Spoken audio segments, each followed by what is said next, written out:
One of the latest theories of modern physics is the unified field theory, which says essentially that everything in the universe which looks like matter and separate is basically energy and vibration, and everything is connected, including us. John Osborne's life crosses worlds that rarely meet. He began in high-stakes finance, where decisions are driven by data, risk, and performance. Through this work, John practices intuitive life scanning, a trained approach that provides specific, accurate insight beyond conventional analysis. That same inquiry now extends into his work with the Institute of Absolute Intelligence. That deeper rest that you get in meditation allows some of that deeper stress, which is actually trapped in the body. Most scientists talk about 3 states of consciousness: waking, sleeping, and dreaming. And there's a scientific correlate for each. Well, different people have different reasons for wanting to learn to meditate. Maybe somebody wants to learn to meditate to sleep better or to have less stress in their life. People say it's hard to judge another person's state of consciousness, but I felt like immediately I was in the presence of an enlightened being. A lot of our listeners are younger people who are starting out in their careers. What advice do you have for them? We talked earlier about the fact that the more you know, the more the unknown grows. I am Jitesh Vaswani, your host, and together, let's take this journey beyond the known. There are people who speak about consciousness as an idea, and there are people who have spent decades immersed in it. My guest today is one of them. John Osborne's life crosses worlds that rarely meet. He began in high-stakes finance, where decisions are driven by data, risk, and performance. And then at the point when most people double down on certainty, he stepped away, entering years of silence and contemplative training. He's also, in his past life, was a Trappist monk. He also has a formal study degree at Yale Divinity School. Over the last 2 decades, John has immersed himself in meditation and breath-based practices under the guidance of Gurudev Sri Ravi Shankar, whose work has inspired several large-scale initiatives applying these methods in real-world settings. One of those initiatives is Project Welcome Home Troops, where John played a key role in supporting military veterans suffering from PTSD, using structured breathing practices when conventional approaches often fell short. That same inquiry now extends into his work with the Institute of Absolute Intelligence, an organization inspired by Gurudev that explores the intersection of science and consciousness, especially relevant in an era where artificial intelligence is rapidly redefining what intelligence itself means. Through this work, John practices intuitive life scanning, a trained approach that provides specific, accurate insight beyond conventional analysis, helping people gain clarity around past influences, present conditions, and future possibilities. Using well-defined techniques, trained guides access what the Institute calls absolute intelligence, allowing insight to emerge beyond conventional senses or prior knowledge, beyond analytical thinking, while remaining grounded in training, ethics, and responsibility. Alongside this, John is also a musician, traveling globally, often alongside Gurudev, using sound as another way to quiet mental noise and access deeper states of awareness. This is not a conversation about belief, it's a conversation about direct experience, about what silence reveals that analysis cannot, about intuition as a trainable human capacity, and about what it means to listen deeply in an age of constant noise. Today, we go beyond explanation, beyond labels, beyond the purely analytical. This is Beyond the Known with John Osborne. John, welcome to the show. Thank you very much. It's nice to be here. Yeah. So John, tell us about your experience. You have lived a very variety of experiences in your life, right? Two very opposing aspects of life. You were in high stakes finance, right? You were with a VC firm, yet you were also a Trappist monk. Like, how did that came into being? Walk us how it all started. Take us down the memory lane. The subjective part, you could call it the spiritual part of my life, was always there. Even as a young child, I used to have experiences of more awareness, more expansion, disappearing into a deeper level of consciousness from time to time. I think a lot of young children have that. But it got magnified a little bit when I was on a course called Outward Bound when I was, I think, 15 years old, which takes young people into the wilderness and gives them an experience. And part of that experience was what they called a solo. It was in the San Juan Mountains of southern Colorado, where you were by yourself in silence for 3 days. And when I experienced that, I dropped into a different level of myself than I'd been in before. And it kind of opened my eyes that there was as much to explore in the inner world as there was in the outer world. A year later in high school, I heard a lecture on meditation. It's hard to find meditation teachers in those days. We're talking the late 60s, early 70s. And then when I finally went to college, 1971, I found a meditation teacher and started meditating. And that brought me into an even deeper level of silence. Everything in my life changed after I learned to meditate. My grades went up. Kind of up and down moods that a lot of kids have in college kind of leveled off a little bit. My relationships got better. And so after 4 years of meditating, basically all by myself, I never met another meditator or anything like that. I decided I wanted to learn to teach meditation. So I went to Europe for 6 months and learned a technique of meditation to teach. But interestingly, when I came back, I'd already been accepted at Yale in graduate school and I deferred for a year. I had 6 more months to figure out what to do. And I'd made a friend in college. I was a student member of the board of trustees of the college that I was at. And I made a friend on that board, and he happened to be the chairman of Singer Business Machines, which were early pioneers in computing, sort of the great-great-grandparents of today's computing. And so I went to work for him for 6 months. Not necessarily that I was enormously attracted to business, but I needed to make money. And so I taught meditation at night, and I figured out new product uses for these intelligent terminals, which were the great-grandparents of today's computers. And I discovered that I really like business a lot. So that sort of planted that seed. And then next 2 years, I went to Yale and studied a lot of different things. And because I was a teacher of meditation and also somehow involved with the study of religion, people kept coming to me and saying, I was raised in this particular religious tradition. How do I incorporate meditation into that? And someone introduced me to a person named Father Thomas Keating, who was a Trappist abbot, like a bishop in a Trappist monastery. And he had the same challenge I did. People kept coming to him and saying, I'm doing these forms of meditation. How does it work? So we got together and we started a conversation that eventually I started recording and then taking notes on, and we decided it would be a great basis for a book. So after 2 years of schooling, I took a year off and tried to finish the book, spent some time in the monastery, and decided I wanted to spend more time in the monastery. Actually entered the monastery officially and was there for 3 years. I don't know if that answers your question. But Was silence a part of it? Big part of it. Right. Tell us more about that tradition. Well, different religious orders, different traditions emphasize different things. The Benedictine order in Christianity often run schools and do things like that. Dominicans are in a contemplative mode for half the year, and then they go out and preach for half the year. But the Trappists focus a lot on contemplative prayer and meditation and silence. So a big part of every day you spend in silence. And I was in a place called St. Joseph's Abbey outside of Boston for a year and a half, and then they needed some help at a daughter house of that monastery called St. Benedict's Monastery in Snowmass, Colorado. So I went out there for a year and a half and was preparing to take more serious vows. But the abbot in that monastery thought that I had some gifts at working with people. So he said, you go out for a year and see what it's like out in the world. You want to come back after a year, you can. But we think even though you're attracted to the silence, you may have some inclination or gifts at working with people. Because I'd already taught a lot of meditation. Right. And so with some degree of heartache, I left the monastery, went back to Yale, finished up the third year of a degree, got more involved in business afterwards, and eventually ended up in the investment business, working for an investment fund. So this is very interesting because I'm going to tie in two parts of your life that I know personally, right? Like, so you describe silence as a Trappist monk. Now you also teach silence with the Art of Living. You've been in silence with Gurudev. Now, how do those two, like, what's different?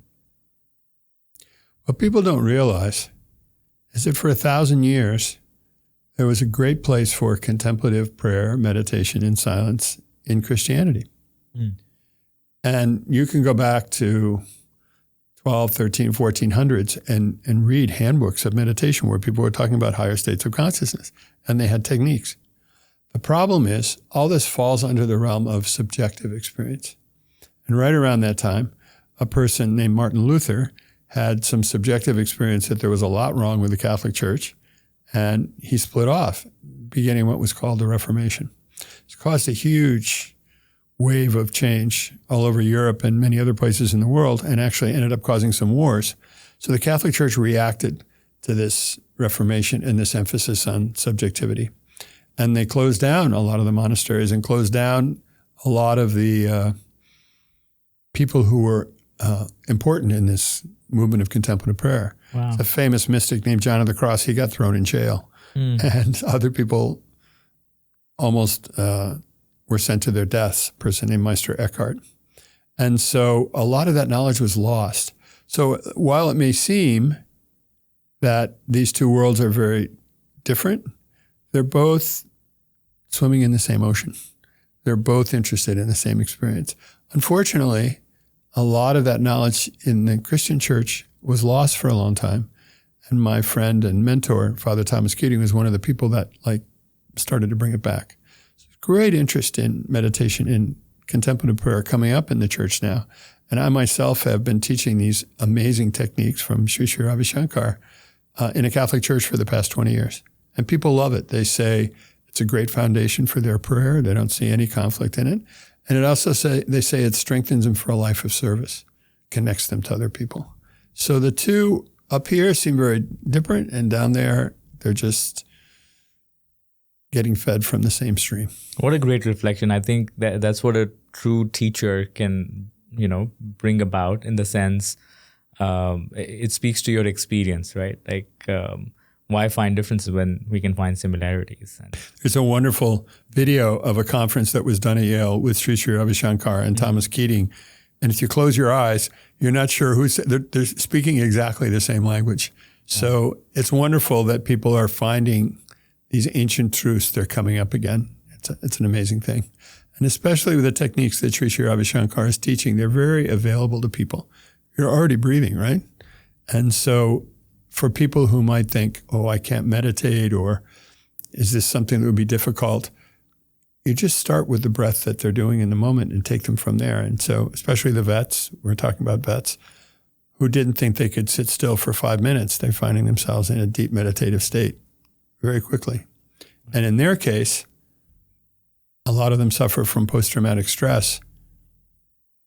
That deeper rest that you get in meditation allows some of that deeper stress, which is actually trapped in the body. It's hard to access through counseling or using drugs.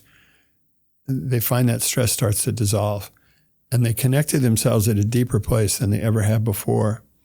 It's not what they've done or what they've seen changes, but the relationship to it changes, because they hit this very silent, unmoving, unbounded place in themselves, and everything shifts and it brings them into the present moment. People that haven't been able to sleep, even with drugs for years, are sleeping through the night, or they're reconnecting with families when they felt dead inside. So, or they're on the precipice of suicide and they get pulled back. So this work it's very demanding, but it's just enormously rewarding. And I'm really excited, after we've been teaching this for about 15 years, Project Welcome Home Troops, and I was just invited to work with Vietnam vets in Australia. And they have the same kind of post-traumatic stress. So that's my next project. And when did you start working with the Project Welcome Home Troops? About 15 years ago. 15 years ago. Right. Almost like 2010-ish. Something like that. Okay. Yeah, that's great. How did you get started, helping vets? I had a colleague. Her name is Deborah Lanya. Mm-hmm. She was in a restaurant, I think, north of San Diego somewhere. Started up a conversation with some vets and discovered that they were being taken care of at a vet center and that they had some trauma. And she offered to come and teach them some simple breathing skills. Luckily for me, she asked me to come along. And we saw such a profound transformative effect with them that eventually we put together a course, which is a little different than the course you teach the general public. And we've taught thousands of vets since. And the current director of the program, Leslie Moore, has done a great job in making it available to many more vets through vet centers around the country. And in your experience of teaching thousands and thousands of people, right? Like you might have seen people who are invested in it versus some people who just dip their toes, like try it out and then, they take a step back. Like, how do you think consistent practice in meditation, like where can it lead a student or anybody who's practicing or learning, or like what impact does it have? Well, different people have different reasons for wanting to learn to meditate. Mm-hmm. So maybe somebody wants to learn to meditate to sleep better or to have less stress in their life. And an occasional practice of these techniques will give them that. Right. But these techniques are thousands of years old. And thousands of years ago, they weren't worried about sleeping through the night. They were wanting to explore deeper and more powerful levels of consciousness. So regular practice of these techniques can bring you to those experiences of higher states of consciousness in a fairly, I won't say a rapid way, but foreseeable way. It can happen. I've taught many people that have had these experiences of higher states of consciousness. Describe some of those states. Like what does it look like to tap into higher states? The easiest way for me to describe it in the West has to do with physics. Okay. One of the latest theories of modern physics is the unified field theory, which says essentially that everything in the universe which looks like matter and separate is basically energy and vibration. And everything is connected, including us. And in addition, everything in the universe has a level of change and a level of changelessness, including us. So meditation takes you through the various levels of change, an effective form of meditation, and drops you into that changeless, unbounded, pure consciousness. It exists in all of us already. Meditation is just a tool, an access that allows you to easily go to that place. And that unbounded state in each of us is where all the best parts of us live. Compassion, love, connection to other people, creativity, intuition, intelligence. So it's like our consciousness, everyday consciousness, we could call it the small mind, drops down like a dry sponge, gets soaked in all those qualities, and then bring them out in activity and express them. So activity is also an important part of advancement in meditation. That's such a wonderful analogy. Now, how soon were you personally able to access these states as a young student? Like, you graduated from Yale School, right? You went back, you said you completed your degree, and then you started teaching meditation. So how soon did you personally experience? And in your experience, how soon do your students experience these states? I'd rather talk about my students than talk about me. Sri Ravi Shankar says teachers, it's not necessary for them to talk about their own experience. But I will say the very first time I meditated in January of 1971, I had that experience. And I think many people do right away. And then, it's not always there. It comes and it goes. Right. But I've experienced in my students many people that have stabilized that. Most scientists talk about 3 states of consciousness, waking, sleeping, and dreaming. And there's a scientific correlate for each. In waking, the mind is active, the body's active. Sleeping, the mind is inert and the body is resting. And dreaming, the mind is semi-active and the body's resting. But right away, people experience in meditation a 4th state of consciousness where their mind is very alert and yet their body's deeply rested. And some people stop there. It's like, I love the deep rest and getting rid of my stress. This is what I want. And then there's a 5th state of consciousness where your small mind actually dips into this big mind, into this unboundedness, as we were talking about earlier, and brings all those qualities out. And eventually, this 5th state, we could call it, of unbounded awareness, if we meditate for a certain period of time, is present permanently along with waking, sleeping, and dreaming. And so that's the beginning of what we call higher states of consciousness or enlightenment. And that you think happens after years or days or months? Or it depends on where somebody starts. Okay. I taught somebody in New Haven, Connecticut, a young Indian guy who came over to do tech work here, barely spoke English. And the first time I, taught him and he received a mantra and he went into meditation, immediately he started experiencing higher states of consciousness.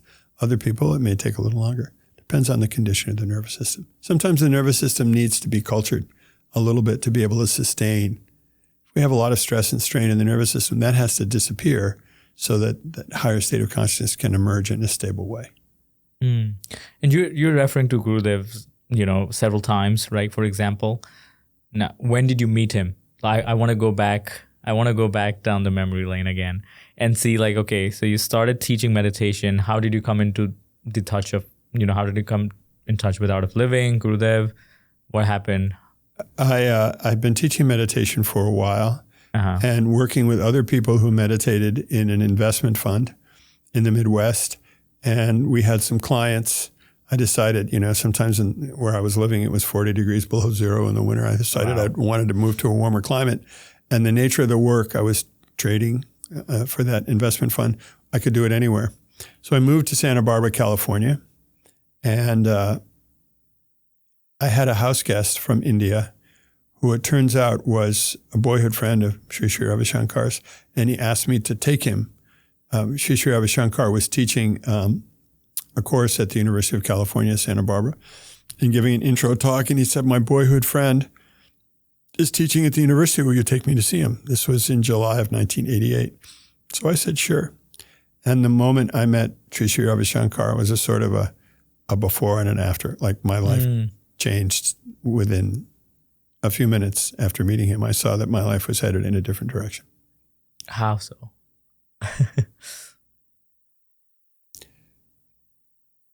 I mean, people say it's hard to judge another person's state of consciousness, but I felt like immediately I was in the presence of an enlightened being.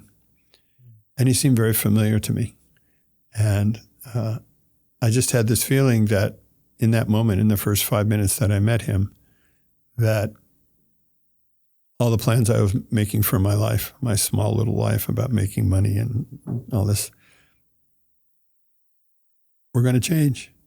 And my life was going to head off in a new and a more wonderful direction. It happened to me very quickly. And then I took the course and learned the breathing, and the transformation got even more powerful. What year was this and where was this? 1988, in the summer of 1988. This was before, all of this is before I was born. Right, and there was no Art of Living then. He was just traveling around teaching. And we had a very intensive breathing session. Mine was 2.5 hours long. And I got back to some of the experiences I'd had as a young child. They'd kind of faded away as I got older. And they were experiences of just extreme joy and extreme peace and freedom. Like all these boundaries fell away, and I was one with everything around me as like a 6 or a 7-year-old. And all those boundaries fell away again in the midst of this first breathing session. And I walked through a door, and it was like I got reconnected with that part of myself that was the most priceless part of my experience as a human being.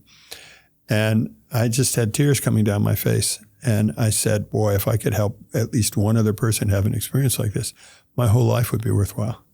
And by the summer of the year after that, I had learned to teach these techniques and was off to the races. So 1989? You started? 1989, which is also the year that Art of Living Foundation started. Oh, wow!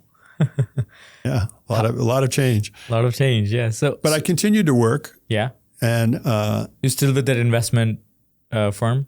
I did for about another year and a half. Okay, and then had a whole career for about 30 years in finance. I worked for a private bank owned by American Express, and then I got involved in some investment banking, did some consulting, worked for one of the most successful venture capital firms in California, and then I ended up having my own firm.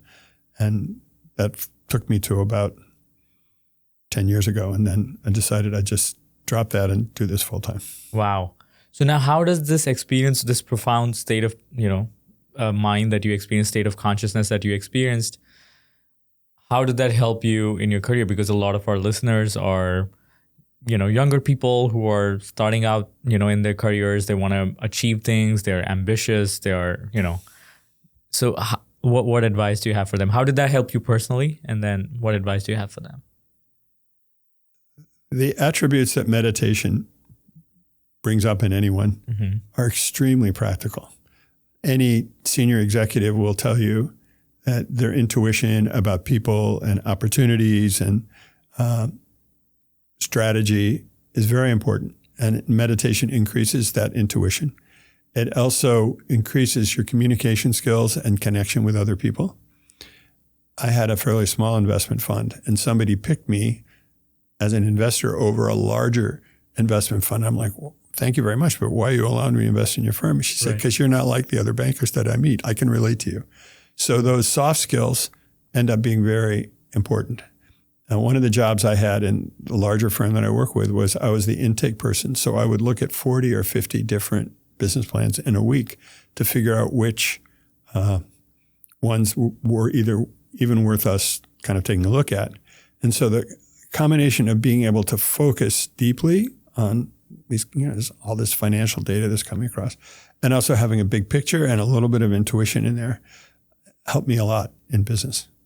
So we taught a course recently at Harvard Business School, and I told these people, we're going out, some of them had already been in business and we're going back to it. I said, tell this to your colleagues, not to your competitors, because it's the greatest competitive advantage that you can have. Most scientists would tell you that you're only utilizing a certain amount of your brain capacity. And to be able to have maybe 20, 30, 40, 50% more absolutely puts you at the top of the heap in business. It's the most practical skill that this person can have in business, in my own experience. Hey, a quick pause.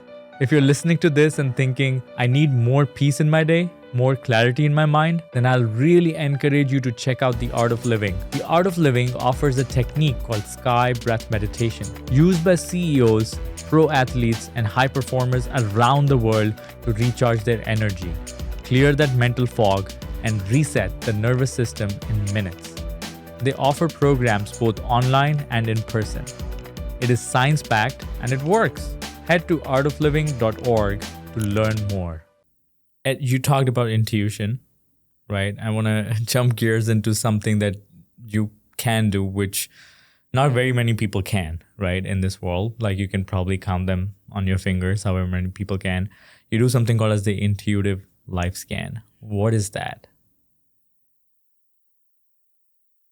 We talked earlier about the fact that we'll call it the small mind and the big mind, this unbounded awareness that everyone has. One of its key components is intuition. And there's a place at the deepest part of ourself which takes you a little bit beyond space and time, so that, trying to find the words for it, in that very deep place, because everything in the universe is connected, according to physics, some aspect of past, present, and future are all there in the present moment. I think Jesus knew about that because they questioned him about how he would know so much about ancient Jewish history. And he said, before Abraham was, I am, he said. He didn't say I was back then, he said I am. So that great I am that exists in each of us, if we can access it, is beyond past, present, and future and contains it all.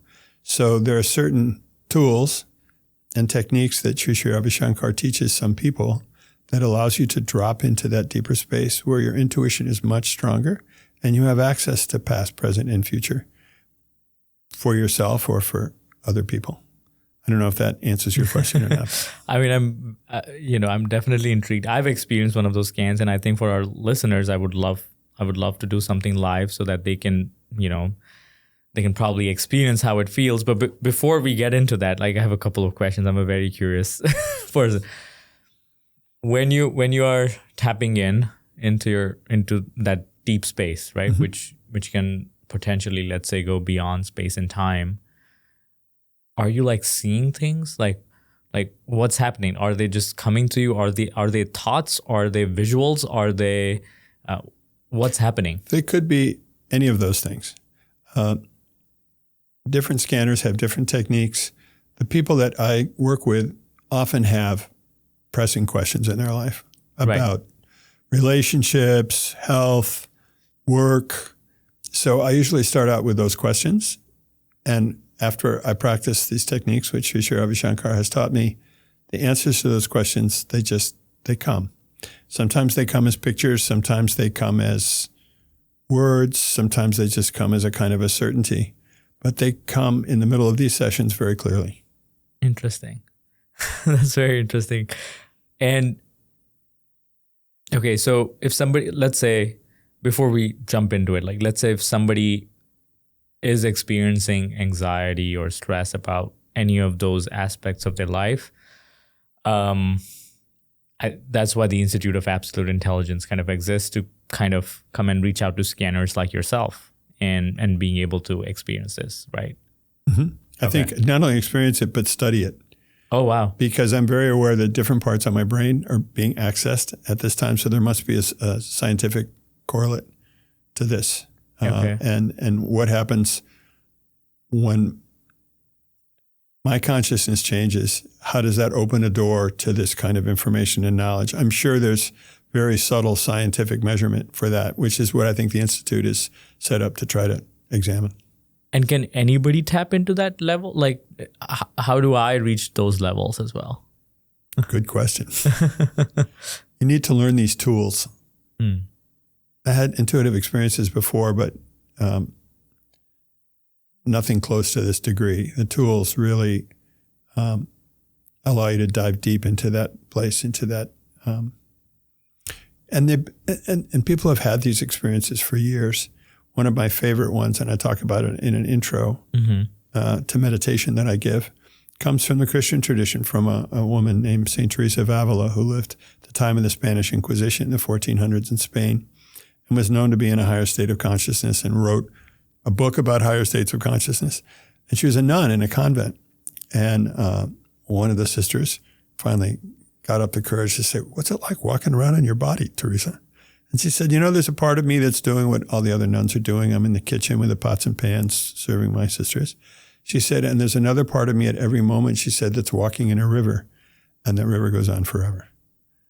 So when you go into scanning, you drop into that river. Past is there, present is there, future is there. And I'm sure she had that same experience, it sounds like. Wow. And when somebody's receiving the scan, is there a certain state of mind that they show up in to be able to receive it? Or often anxious or worried. But no, they just take it. Although my experience is when I speak it from that state of mind, they have this feeling that there's a certain amount of truth in it. The Sanskrit word for that is sat. They feel like, what he's telling me is the truth, and I can relax now, or I can use this for some benefit in my life. So they leave much calmer and more reassured. It takes a lot of worry and anxiety away from people. Wow. Well, I would be honored to receive a scan. And maybe for those of you who are watching this, I guess my business is going to be in everybody's face, or we'll maybe cut it out. I don't know. You can choose what questions you want to ask. Okay. All right. Well, we'll stick to something kosher, probably. Mundane. The mundane. You ask whatever you want. The thing that's best, that's the most rewarding to me, is to see this scanning process not as some flashy ability or some circus act, but just as a form of service for people. So when I'm not traveling, and I'm traveling a lot these days, when I'm home and in a stable place, I'll scan people every day. Unfortunately, I have a little bit of a waiting list, so people have to wait for a little bit but eventually I get to everybody. And it's very important that you mentioned that, because like you said, it's not like a flash. It's not like a magician or like... No, not like that at all. Yeah. It's just doing what I was told to do, letting go, having the willingness to be of service, and it just happens by itself.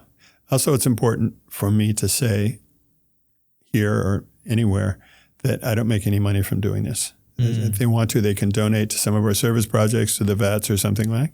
But I wouldn't want to do it for money. It would completely change the vibe of it. To me, it's just, I'm there present. How can I help you? How can I be with you? And it flows much more easily that way. Wow. And also, again, for those of you who are tuning in, like, I'm putting John on the spot kind of also to do this on camera, in front of everybody. So how do we begin? In front of God and everybody. Yes, in front of God and everybody. What I usually do is I take a couple of minutes to kind of settle myself. Sure. I'll do that with my eyes closed. And then when I open my eyes, you can ask me any question you want. Do I close my eyes too? Up to you. Okay. All right.